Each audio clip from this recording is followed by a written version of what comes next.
kay kung dili sila masiperd, wala pa tayo balong isuon na maano di siya sa kalibutan. Ang po kita mga isuon, mangayo kita karoy sa Ginoo. Bisan ako nanginanlan ko sa inyong pag-ampo. Amen. No? Naangin tayo may corporate prayer mga isuon. Magsugod o prayer dito pa lang sa balay ninyo, uban sa inyong mga anak o mga bana, nag-ampo na mo.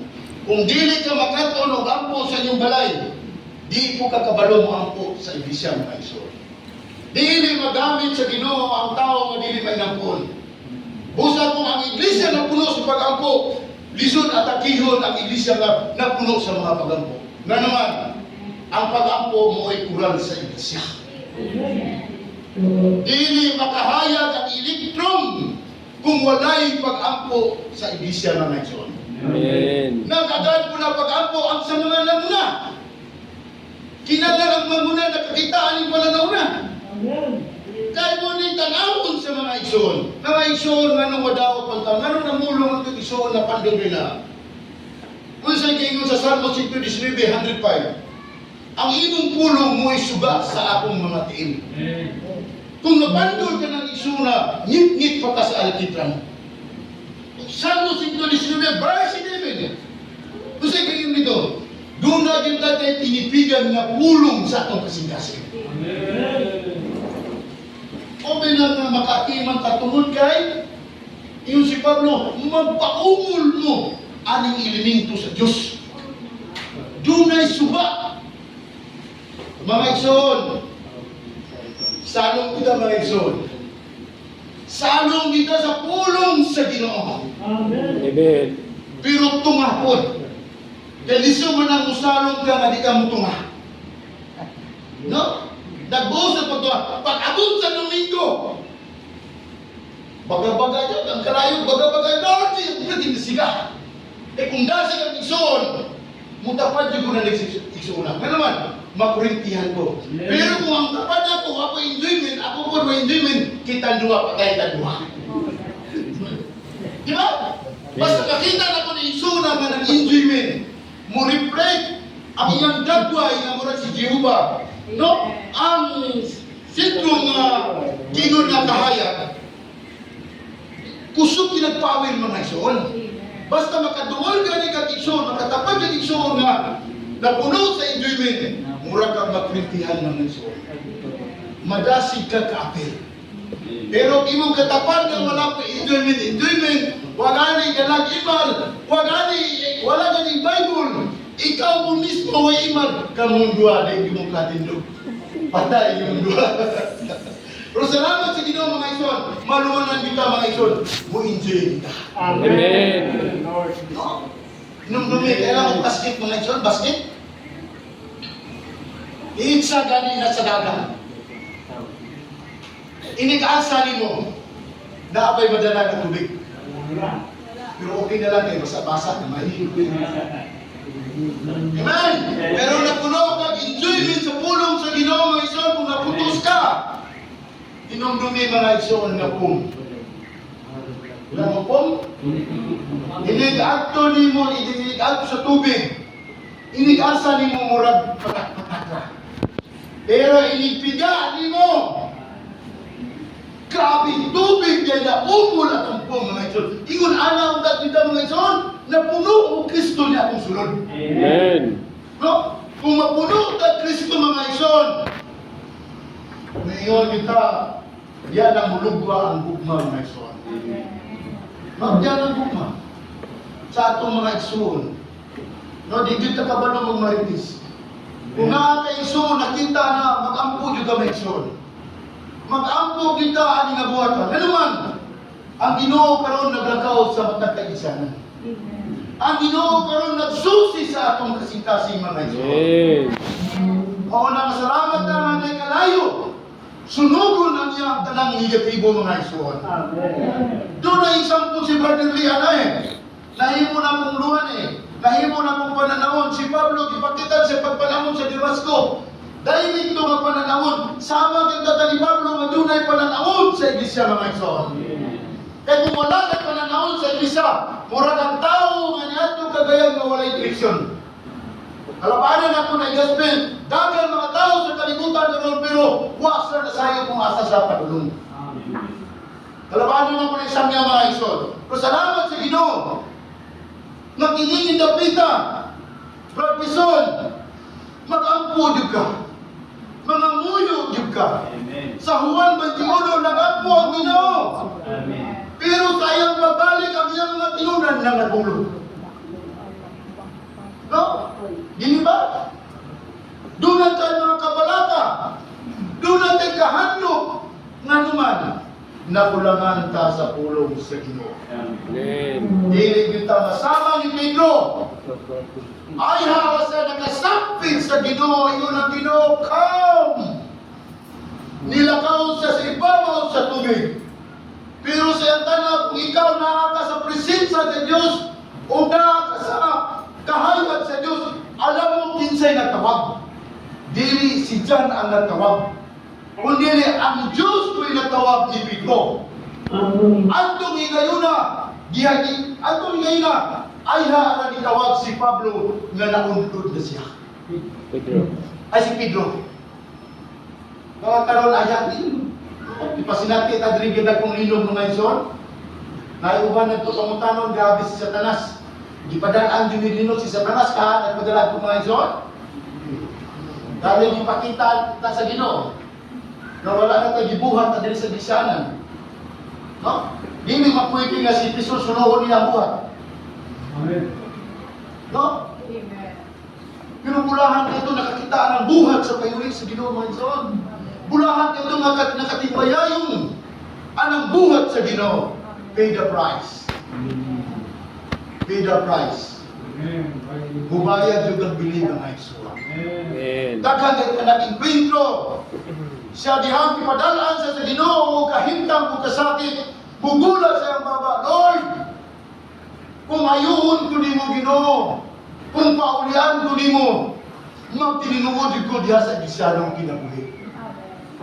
Pero sa dihang maayo kay siya o physical na lawas, isi-isi lang ang iyang Kristohanon na kinabuhi. On and off.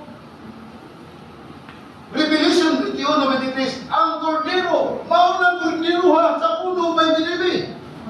Ngayon si Juan, nakita ko ang kordero nga naglakaw mga buha sa sala sa kalibutan. Amen. Pero, karon mga igsoon, matapos na ang tuiga, sa imo ba imong sulod karon, nagka-increase ba? Nagka-increase ba si Kristo sa atong sulod? Amen. Nagka-increase ba ang iglesia? Doon na may mga bagong dagway sa iglesia. Dito na ko na makalimtan mga iglesia brother ni. Sa sulod sa usa ka tuig, naayon tayo mga bagong nakita na ko mga dagway sa iglesia. Kung wala yung nakita niya mga bagong dagway sa iglesia, wala yung amoy nagbuhat na nakita. Managot kita sa Ginoo mga iglesia. Managot kita sa Ginoo. No? Paayso na ako si Brother John, taga-Cagayan ko. No? Walay decision na iya ni John kung dili, nagpagiya ka sa trono sa Diyos mga ison. Amen. Kung mayon ka na ni trono sa trono sa Diyos mga ison, gagmay o dagkong butang na ilalong sa iyo mga tiyo. Anong dili na ikauban mo ang imata? Mag-prayer meeting ka, anong dili magkakauban lagi? Kaya unahon to mo ang trabaho. Di ba? Kung nainalon sa tiil ng mga butanga, praise the Lord. Amen. Ang problema sa Episo, mao ang unang dugma nila mga siya. Amen. Ang pangutana na, di ba una ba atong Ginoo sa atong sulod? Di ba mo sa buntag nakatawag ba sa ngalan sa Ginoo? Genesis 5:24. Kinsa daw sa dito? Sino naglataw uban sa Ginoo mga igsoon? Doon ay nagka-sultihan ay minigsoon. Sa isa ka bulan, pila ka step ang isa ka bulan ng lakaw nimo. Kung ingon ka 3,000 step, so 3,000 step, sa usa ka tuig, 300 step ka naglakaw ang kalibutan na. Anong 3,000? 300,000. O ibutan na ng 3,000. Pila man sa Ginoo ana nga naglakaw ka uban sa Ginoo. Diba? Una mga igsoon, sama ni inog ta. Habang naglakaw siya, nagtawag sa ngalan sa Ginoo. Usahay ta karon pag-abot sa gawas, humagtigong mukawas ta sa presensya sa Ginoo. Di ba? Lahi na mo gawas atong tingog. Lahi na mo gawas sa atong bunganga. Na 5 verse dito ngayon si Pablo, dili na ako ang nabuhi sa atong sulod. Pag-abot sa balay, napandol siya. Unsa iyang gibuhat, di kasabaan niya irong asa man dito ang dili na ako ang nabuhi. Dili ba tapupatan dito? Di kala ta dito. Pero salamat sa Ginoo mga igsoon. Nga atong lungluan mga igsoon, ani mga dapita, ani mga balaan. Mulahan kay ito nakakita sa buhat sa Ginoo. Amen. No? Pariyaman ta negosyante. Niingon niya sa verse 6, unsa may sunugon nato, una atong negosyo magapuli. Diba? Diya sa panimalay, daghang sunugon sa atong sulod mga igsoon. Daghan ang ayang Diyos sunugon. Mano ang Ginoo karon nagsusi. O sa motor pa, nagsiay ang Ginoo sa atong kasing-kasing mga igsoon. Ano man, daghang pang batuon sa atong kasing-kasing mga igsoon. No? Dili bitaw na full. No? Sa Ginoo tungod kay daghang pang mga butang nga nakapuli din sa ato mga igsoon. Gusto mga igsoon, challenge ko sa'yo. Atagi o kain ang Ginoo diyan. Amen. Kay kung dili makatubok ang Ginoo sa imong sulod, atakiyon ka sa tanas usahay mga igsoon. Amen. Dili inyo ka makadaog sa mga butang sa kalibutan.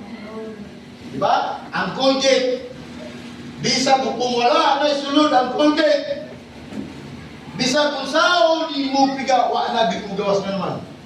Wa na tayo enjoyment sa ulong sa Ginoo mga igsoon. Sao na itong pagkahimog sundalo sa Ginoo? Na bisa kita mismo, mabagani ka imak. Wala tayo Biblia. No? Kung saan na itong pakikaway. Nakapani sundalo na walay amos. Brother, pay the price. Amen. Basa-basa. Bayad nila o bili. Dunay kahoy sa kinabuhi. Dili ka pwede mong kaon kung walay tubig. Kung dili ka kakaon sa usa ka adlaw, unsa mahimong bation? Hallelujah. Manawag si Brother John. Brother, na itong dipilosipan, natin atuan igsoon. Brad, dili sa ko birthday, dalain na kong pihin, sakit kay kong pihin. Dili sa ko kaadto. Nga naman, nagulangan tao kaon sa Ginoo mga igsoon. PSRP! Kung i-aplikan mo ang PSRP, mura kita o Texas, inikabot sa tigong. Gapungisi, yun atong baba, Lord Jesus! Amen. Ito nag-ampot na Ginoo, buksi ang mga baba. Hinanang ka matilugan mga igsoon. Hinanang kita magpasusin sa Ginoo na ito mga igsoon. Mayuguhan kita ng Kristo mga igsoon. Iyon si Pablo, iyon si Brother Lee. 70 katuig siya na yuguhan ni Kristo. Naimong gahong niya ang yugo ni Kristo mga igsoon. Kalabanan na to ang Kristo nga sa tusunod, gipriso. Nga naman, di gani takabalo mo ampo. Di gani takabalo mo sampit sa ngalan sa Ginoo. Nga naman, ang Ginoo nga naa sa imong sulod, imong gipriso mga igsoon. Mga igsoon, mubukas kita ang indalana mga igsoon. Amen. Pero naapoy butang na ipabili ninyong dapita. 1 Corinto 16:22. Unsa gingon niya? Ang dili mahigugma sa Ginoo mahimong tinulong. Kung matuod na mga igsoon.